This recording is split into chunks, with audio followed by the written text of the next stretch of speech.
Ngayon pa lang, naghahanda na ang Health Department sa posibleng pag-akyat muli ng bilang ng COVID-19 cases sa bansa pagkatapos ng kapaskuhan. Sinabi ni Health Undersecretary Maria Rosario Vergere na kasama sa pinaghandaan ang kapasidad ng mga ospital.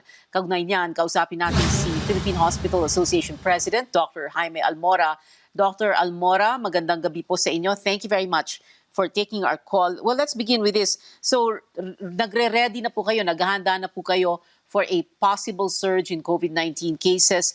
Can you tell us as briefly as possible, Doctor, what are you doing to prepare for that? Yes, our preparation is there already.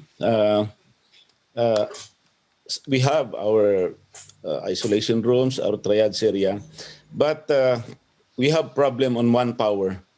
The manpower problem got worse because, especially in the private sector, the nurses from the private sector transferred to the government sector. So as far as the private hospitals are concerned, their preparedness has decreased because of a manpower problem. Their nurses have transferred to the DOH's COVID response. DOH is hiring nurses for their COVID response, and many nurses have transferred there because of a very lucrative salary, very high salary compared to the private hospital. Okay. The government hospitals, Okay, yes, so that maybe is- they're yes, that ready. is a big problem, but, for the Doctor. private hospital, their preparedness has decreased in terms of manpower. Okay. Okay. So in other words, hospitals, private and government preparing very well for a possible surge.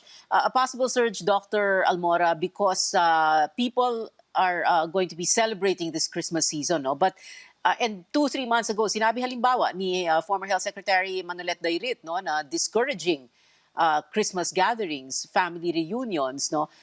Is that still like you of associations like the Philippine Hospital Association? If we can have our way, Pia, we do not want to. We would like to discourage family gatherings this Christmas because the virus does not recognize family members. Walang kamag-anak sa virus. So the enemy is an unseen enemy. We do not know who harbors it. We do not know who among our kamag-anaks has been exposed. So we would like to discourage close family gatherings this Christmas because we may not be able to respond as fully as they would wish because, like I said, in the private hospital we have manpower problem, and if there is a surge beyond the capacity of the hospitals, then we may not be able to give the optimum services that we should be giving. Oh. Well, Doctor, it's interesting that you say walang kamag-anak sa virus because there are some people who will say na magkamag-anak naman tayo, magkapatid tayo, anak naman kita, yung mga ganun, ano, okay lang to get together. And you know, it can be quite difficult in the Philippine cultural setting, di ba? Filipino families are close, no? So how do we handle situations like that kapag may gustong mag-get together?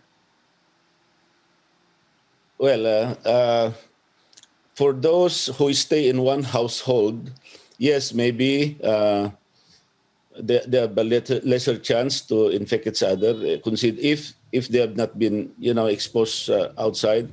But family gatherings coming from different households, then there is no assurance that they are safe from the virus.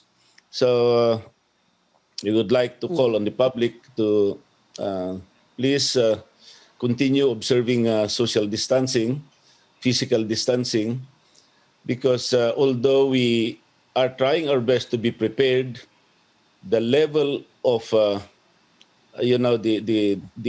the surge of patients we cannot really predict. If we have the surge is beyond our capacity, then we cannot provide the services that you would expect of us. And besides, maawa naman kayo sa amin. Mayroon ding buhay naman yung mga health workers, so please do not expose them unnecessarily.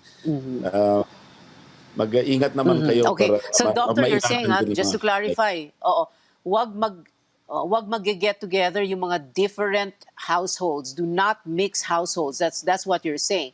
And at the same Yes. time, interesting when you say, maawa naman kayo sa amin, at siguro, for the viewers who are listening now, who are watching now, dapat maawa na rin tayo sa sarili natin, di ba? Wag That's na right. nating, doctor, hindi po ba? Wag na nating antayin na magkasakit tayo kasi prevention is always better than cure. Is that correct, doctor? Opo, malayong mura ang prevention kisa sa cure. Pag magkasakit kayo, napakamahal. Alam naman po natin yung gastusin sa ospital. Napakamahal, at the same time, wala naman talagang gamot yung COVID except yung prevention through vaccine.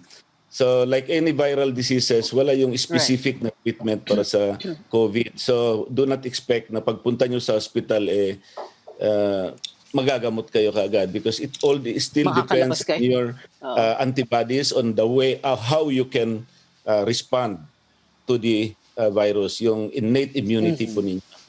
Thank you po. Alright. Maraming salamat po sa inyo, Dr. Jaime Almora, President ng Philippine Hospital Association. Thank you, Doctor.